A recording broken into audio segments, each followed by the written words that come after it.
பியூட்டேனோட Neumann projection formula கொடுத்துருக்காங்க. இதில் நமக்கு மோஸ்ட் ஸ்டேபிள் ஸ்ட்ரக்சர் எதுன்னு கேட்டிருக்காங்க. According to Newman projection formula, the stability is given. So based on this stability, when we analyze these four structures, we may find A is the anti-staggered form because the two methyl groups which are exactly at an angle of 180 degree. அதே நம்ம B பார்த்தோம்னு சொன்னா the angle between the CH3 group is just 60 degree. So this makes the structure of Gauss form.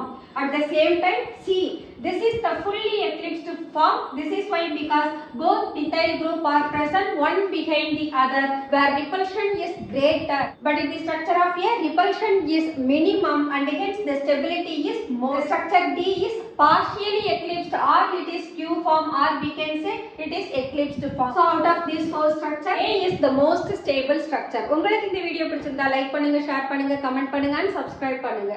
Thank you.